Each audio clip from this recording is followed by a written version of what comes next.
Page number 254 example 4 आकृति 12.15 में 56 metre भुजा वाले एक वर्गाकार लॉन ABCD के दो और बनी हुई दो वृत्ताकार फूलों की क्यारियां दर्शाया गया है। यदि प्रत्येक वृत्ताकार क्यारी के केंद्र लॉन के विकर्ण का प्रतिच्छेद बिंदु O है तो वर्गाकार लॉन तथा फूलों की क्यारियों के क्षेत्रफल का योग ज्ञात कीजिए।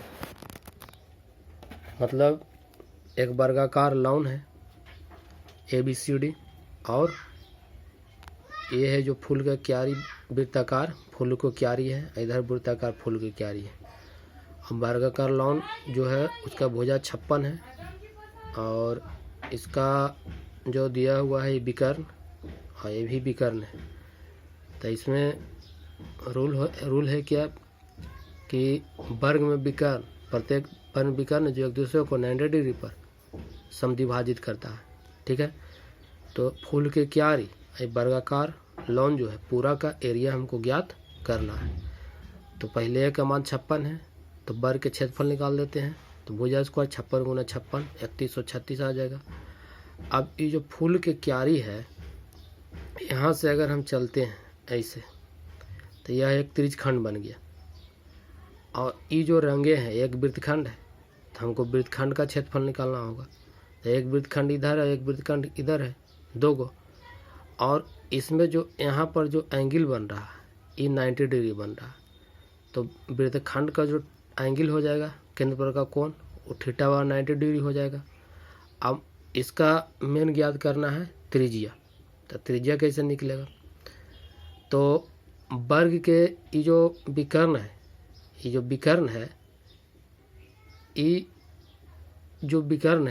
विकर्ण निकाल के आधा कर देंगे तो ये हो जाएगा त्रिज्या। ठीक है, तो वर्ग का हम विकर्ण ज्ञात करनी है √2 है तो √2 गुना 56 तो D √2 गुना 56 तो R बराबर √2 गुना 56 में 2 से भागा दे दिए क्योंकि पूरा समद्विभाजित करता है। तो यहाँ से यहाँ जो है ये हो जाएगा ये जो चाप है यहाँ से यहाँ ये रेडियस हो जाएगा तो इसका आधा करते हैं तो त्रिज्या निकल गया। तो R के मान √2/28 थीटा का मान तो 90 होगा क्योंकि वर्ग के विकर्ण एक दूसरे को 90 डिग्री पर काटता है। तो वृत्तखंड का क्षेत्रफल थीटा अनुसार पाई स्क्वायर और -1/2 R स्क्वायर साइन थीटा। तो थीटा का मान 90/360 पाई के वैल्यू 22/7 और गुना और R के वैल्यू √2 गुना 28 के होल स्क्वायर -1/2 √2 गुना 28 के होल स्क्वायर और गुना साइन 90। तो 9 चौक 36 कट जाएगा 22/7 और 9 चौक 36 और √2 के 2 हो जाएगा 28 गुना 28 -1/2 और √2 के 2 28 गुना 28 और साइन 90 का मान 1 हो जाएगा। तो यहाँ 7 चौक 28 4 से 4 कट गया तो यहाँ 22 दूनी 44 गुना 28 इधर हो जाएगा 28 गुना 28। तो यहाँ कैलकुलेशन किए तो 1232 से इसको गुना किए तो 784 448 आ गया। तो यहाँ संपूर्ण क्षेत्रफल निकालना था तो वर्ग का क्षेत्रफल और प्लस फूलों के क्यारियों का क्षेत्रफल। तो वर्ग का क्षेत्रफल आ गया इतना, फूल के जो क्यारी था वृत्तखंड था तो 2 गो था क्यारी तो 2 गुना इतना 448 तो 896 जोड़ेंगे तो 432 आ गया। एग्जाम्पल 5 में क्या कह रहा था?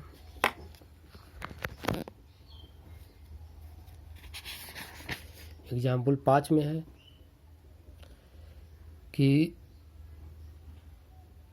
छायांकित क्षेत्र का क्षेत्रफल ज्ञात कीजिए। जहाँ ABCD भुजा 14 सेंटीमीटर वाला एक वर्ग है। ये जो है ये 14 सेंटीमीटर भुजा वाला एक वर्ग है। इसमें 4 गो वृत्त है पारा हुआ जो बराबर वृत्त है। तो जो बच गया भाग वो छायांकित हो गया उसी का एरिया निकालना है। तो इसमें कुछ नहीं करना है, ये पूरा वर्ग के क्षेत्रफल में चारों वृत्त हमको क्या करना है घटा देना है। तो वर्ग के भुजा हो गया बराबर 14 और हमको निकालना है वर्ग के भुजा तो 14 दे ले हैं। अब वृत्त का क्षेत्रफल निकालने के लिए वृत्त का त्रिज्या चाहिए। तो यहाँ से यहाँ ही पा रहे हैं तो पूरा 14 था तो ये 7 हो जाएगा, मतलब एक वृत्त का व्यास 7 हो जाएगा तो त्रिज्या 7/2। तो छायांकित भाग का क्षेत्रफल क्या होगा? ये पूरा वर्ग के क्षेत्रफल में चारों वृत्त का क्षेत्रफल घटा देंगे तो वर्ग का क्षेत्रफल माइनस वृत्त का क्षेत्रफल गुना 4 वृत्त है तो ये square minus pi R square और गुना 4 यहाँ 4 लिखना पड़ेगा, 4 छूट गया था ना। 4, तो 14 गुने 14 मास 22 बटा 7, 7 बटा 2, 7 बटा 2 गुना 4, तो 2 दूनी, यहाँ कितना हो गया, 2 से 11 बार में कट गया, यहाँ 2 से 11 बार में कट गया, 7 से 7 कट गया, और 11 7 77 और बटा 2 और गुना 4 और 2 से 4 कर दिए, तो यहाँ हो गया 196 बटा 154, तो 42 सेंटीमीटर आ गया। यही हो गया छायांकित भाग का क्षेत्रफल।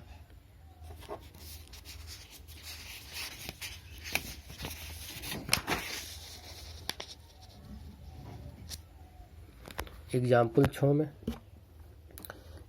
6 में कह रहा है कि आकृति 12.17 में छायांकित डिजाइन के क्षेत्रफल ज्ञात कीजिए, जहाँ ABCD भुजा 10 सेंटीमीटर वाले का वर्ग है तथा इस वर्ग की प्रत्येक भुजा को व्यास मानकर अर्धवृत्त खींचा गया है। मतलब ये जो है ABCD 10 सेंटीमीटर भुजा वाला वर्ग है, ये जो है 10 सेंटीमीटर भुजा वाला वर्ग है। ये जो दिया हुआ है 10 सेंटीमीटर है, ये 10 सेंटीमीटर, प्रत्येक भुजा 10-10 है, तो 10 सेंटीमीटर भुजा वाला वर्ग है। और भुजा को व्यास मानकर एक अर्धवृत्त ये खींचा गया है, एक अर्धवृत्त इधर से खींचा गया है, एक अर्धवृत्त इधर से, एक अर्धवृत्त, तो जो छायांकित डिजाइन बना उसी का एरिया निकालना था। तो यहाँ पहले हम क्या करेंगे कि वर्ग के हम पहले फर्स्ट और थर्ड का एरिया निकाल देते हैं। तो कैसे निकालेंगे, तो पूरा वर्ग के क्षेत्रफल में हम इधर अर्धवृत्त ए और ये अर्धवृत्त ए दोनों घटा देंगे, तो पूरा वर्ग के क्षेत्रफल में अर्धवृत्त इधर से घटेगा और अर्धवृत्त इधर से घटेगा, तो 1 और +3 बच जाएगा। तो वर्ग के क्षेत्रफल माइनस 2 गुने अर्धवृत्त, क्योंकि एक इधर से अर्धवृत्त और एक अर्धवृत्त इधर से, तो ये जो खाली है वो 1 और +3 बच गया। तो A² माइनस 2 गुने π²/2, कहे कि 2 अर्धवृत्त था, कहे कि एक अर्धवृत्त इधर और एक अर्धवृत्त इधर, तो 21.5 आ गया। 10 गुना 10 2 और पाई का वैल्यू 3.14, 2 से 2 कट गया, 5 गुना 5, तो इतना आ गया। अब हम निकालना चाहिए 2 + 4 का एरिया, तो 2 + 4 का एरिया कैसे निकालेंगे, ये जो खाली भाग है इसका एरिया निकालना है। तो पूरा वर्ग के क्षेत्रफल में फिर ऊपर से इधर घट जाएगा और एक अर्धवृत्त इधर घट जाएगा, तो फिर खाली जो बच रहा है वो हमको निकल जाएगा, तो उसका भी एरिया आएगा 21.5, 21.5। तो 4 दोनों का आगे, तो छायांकित भाग का क्षेत्रफल हो जाएगा वर्ग का क्षेत्रफल माइनस फर्स्ट प्लस सेकेंड का क्षेत्रफल, फर्स्ट प्लस थर्ड का क्षेत्रफल, यहाँ फर्स्ट प्लस थर्ड का क्षेत्रफल और सेकेंड प्लस 4 का क्षेत्रफल, फर्स्ट प्लस थर्ड और सेकेंड प्लस 4 का क्षेत्रफल। तो 100 में से 100 और फर्स्ट प्लस थर्ड का 21.5 था। जैसे ये जो पूरा के एरिया निकाल के जो खाली भाग बच गया, जैसे एक खाली है, एक खाली है, एक खाली है और एक खाली है, खाली घटा देंगे तो छायांकित बच जाएगा। तो ये 57 सेंटीमीटर स्क्वायर आपका आंसर आ गया। ठीक है, फिर 12.3 में कह रहा है कि आकृति 12.19 में छायांकित भाग का क्षेत्रफल ज्ञात कीजिए यदि PQ 24 है और PR 7 है और Q वृत्त का केंद्र है। यहाँ एक वृत्त है, यहाँ वृत्त है और PQR एक त्रिभुज है, तो यहाँ से व्यास से जा रहा है, तो ये तो अर्धवृत्त हो गया। तो ये छायांकित भाग का कैसे निकालेंगे, तो अर्धवृत्त के एरिया में ये त्रिभुज का एरिया क्या करेंगे, घटा देंगे। तो अर्धवृत्त के एरिया में त्रिभुज का एरिया घटा देंगे। तो अर्धवृत्त का जब एरिया निकालना है तो अर्धवृत्त का हमको क्या चाहिए, व्यास चाहिए। तो अर्धवृत्त के व्यास कैसे निकलेगा, तो हमको PR और PQ का वैल्यू दिया हुआ है, PR और PQ का वैल्यू 24 और 7 दिल है, तो हमको निकालना है RQ का वैल्यू। तो RQ बराबर क्या हो जाएगा, तो क्या कि अर्धवृत्त में जो परिधि पर कोण बनता है वो 90 डिग्री बनता है, तो 90 हो गया, तो 90 से कर्ण हो जाएगा, तो लंब हो जाएगा, ये आधार होगा चाहिए, ये आधार चाहिए, लंब हो जाएगा। तो RQ का स्क्वायर बराबर होगा PR का स्क्वायर जोड़ PQ का स्क्वायर, तो RQ का स्क्वायर √ PQ स्क्वायर जोड़ PR, 24 का स्क्वायर प्लस 7 का स्क्वायर, तो यहाँ 625, तो 25 सेंटीमीटर आ गया हमको ये वृत्त का व्यास आ गया। ये आ गया यहाँ, ये हो गया RQ, वृत्त का व्यास हो गया 25, तो इसका आधा कर देंगे, तब 25/2, R का वैल्यू 25/2 आ गया। अब छायांकित भाग का क्षेत्रफल निकालना है, तो ये अर्धवृत्त के क्षेत्रफल में त्रिभुज का क्षेत्रफल क्या करेंगे, घटा देंगे। तो अर्धवृत्त के क्षेत्रफल और त्रिभुज का क्षेत्रफल घटा देंगे, तो π² -1/2 RQ माइनस गुना PQ। तो यहाँ जो है 1/2 हो गया। अब पाई का वैल्यू 22/7 और 25/2 माइनस 1/2 आधार गुना ऊंचाई। तो 90 के सामने तो कर्ण है, तो ये आधार हो जाएगा, ये ऊंचाई या ये आधार, ये ऊंचाई ले लेंगे। तो 1/2 7 गुना 14 हो जाएगा। तो इस प्रकार से आपका आंसर आ गया 161.54 सेंटीमीटर स्क्वायर। ठीक है।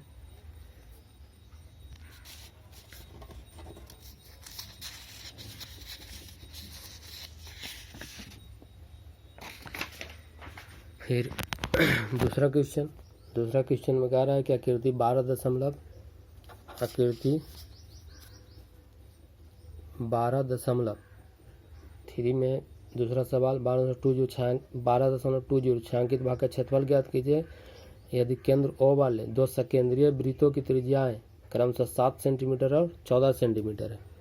तो दो सकेंद्रीय वृत्त की जो त्रिज्या है वो 7 और 14 है। तो सकेंद्रीय वृत्त का मतलब हुआ कि केंद्र एक और वृत्त मतलब वृत्त 2 3 4 कुछ भी रह सकता है। तो यहाँ 2 वृत्त है और दोनों का केंद्र एक ही है। और ये जो छायांकित भाग है इसका एरिया निकालना, केंद्र पर का कोण दिया हुआ है 40। तो इसका एरिया निकालने के लिए और इसमें 2 त्रिज्या है। जो छोटा बड़ा वृत्त है उसका त्रिज्या हो गया हमको 7 और बड़ा वाला जो वृत्त है उसका त्रिज्या हो गया 14। तो यहाँ से 2 त्रिज्यखंड बन गया, एगो OBD त्रिज्यखंड है, एगो OAC त्रिज्यखंड है। तो इस त्रिज्यखंड का एरिया निकालने के लिए क्या करेंगे, त्रिज्यखंड OAC का क्षेत्रफल में त्रिज्यखंड OBD का क्षेत्रफल घटा देंगे तो हमको छायांकित भाग बच जाएगा। जैसे त्रिज्यखंड OAC का क्षेत्रफल में OBD के क्षेत्रफल घटा देंगे तो थीटा आंसर पाई है कैपिटल R स्क्वायर और थीटा आंसर पाई R स्क्वायर।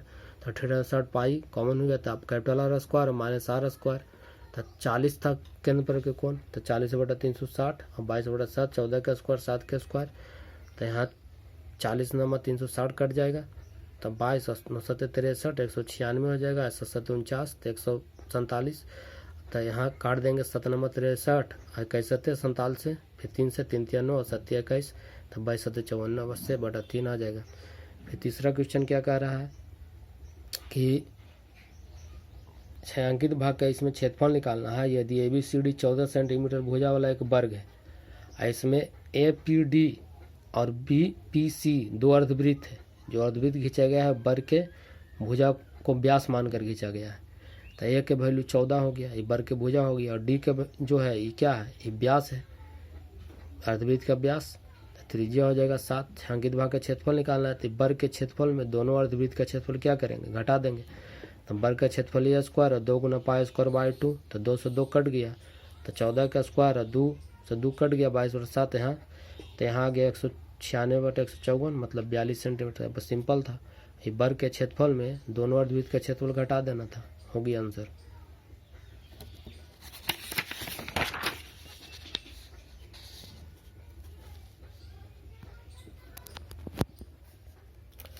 फिर चौथा क्वेश्चन कह रहा है कि समबाहु एक छायांकित भाग का क्षेत्रफल के जहाँ भुजा 12 सेंटीमीटर वाले एक समबाहु त्रिभुज OAC के शीर्ष O को केंद्र मानकर 6 सेंटीमीटर त्रिज्या वाला एक वृत्तीय चाप खींचा गया। मतलब 6 सेंटीमीटर त्रिज्या वाला एक वृत्तीय चाप खींचा गया है। ABCD एक मतलब त्रिभुज ABC एक क्या है, समबाहु त्रिभुज है।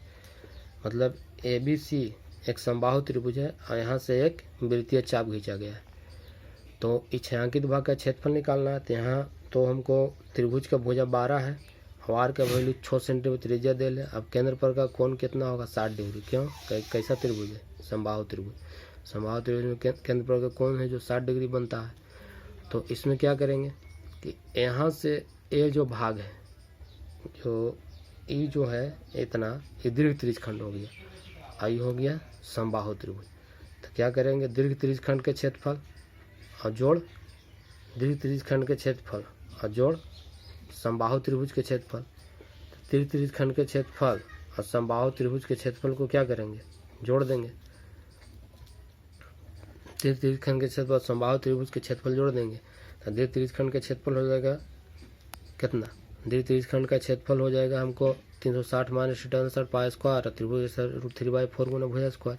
360 माइनस 60/3 पाई का वैल्यू 22/7 और R का वैल्यू 6 गुना 6 और √3/, भुजा का वैल्यू 12 गुना 12 हो जाएगा। तो यहाँ पर हो जाएगा 360 में से 60 गया तो 300 बटा 360 22/7 तो 6 गुना 6 √3/4 4 × 12 कट जाएगा 6 × 36 300 1 शून्य से 1 शून्य 6 बजे 6 × 36 और 6 से 6 उधर 6 × 36 कट जाएगा तो 22 × 5 10 गुना 6 √3 तो यहाँ हो जाएगा 12 × 36 √3 तो ये आपका आंसर आ गया। फिर दूसरा क्वेश्चन का आ रहा था 5 नंबर कि भुजा 4 सेंटीमीटर वाले वर्ग के प्रत्येक कोण से 1 सेंटीमीटर त्रिज्या वाले वृत्त के एक चतुर्थांश काटा गया है और बीच में 2 सेंटीमीटर व्यास का एक वृत्त काटा गया है तो छायांकित भाग का क्षेत्रफल ज्ञात कीजिए। तो छायांकित भाग का क्षेत्रफल ज्ञात करना है तो ABCD एक वर्ग हो गया और इसमें एक चतुर्थांश यहाँ एक चतुर्थांश यहाँ और प्रत्येक कोण है चतुर्थांश। तो चतुर्थांश का जो कोण बनेगा वो 90 डिग्री बनेगा। अब बीच में एक क्या है, बीच में एक वृत्त बन गया है तो 1 सेंटीमीटर का इसका त्रिज्या है और एक 2 का इसमें वृत्त खींचा गया वो 2 सेंटीमीटर का। तो छायांकित भाग का हमको क्षेत्रफल निकालना है तो वर्ग के क्षेत्रफल में 4 गुना चतुर्थांश का क्षेत्रफल और एक वृत्त का क्षेत्रफल घटा देंगे तो वृत्त के व्यास से 2 तो त्रिज्या 1 होगा और इस जो त्रिज्यखंड का हो जाए चतुर्थांश इसका भी त्रिज्या 1 ही होगा। तो 4 गुने चतुर्थांश का क्षेत्रफल, चतुर्थांश का क्षेत्रफल मतलब एक त्रिज्यखंड है और कोण बन रहा है 90 डिग्री तो θ पाई स्क्वायर या चारों जो चतुर्थांश है उसको एक वृत्त भी मान सकते हैं तो वृत्त के क्षेत्रफल भी कर सकते थे, तो उस प्रकार भी कर सकते थे। तो 4 का स्क्वायर है 4 × 90 = 60 पाई स्क्वायर 9 × 36 4 से 4 कट गया तो 2 पाई स्क्वायर 4 का स्क्वायर 16। ठीक है तो यहाँ आपका हो जाएगा 16 और 2 × 22/7 1 1 तो यहाँ 68/7 सेंटीमीटर स्क्वायर आपका आंसर आ गया कैलकुलेशन करने पर।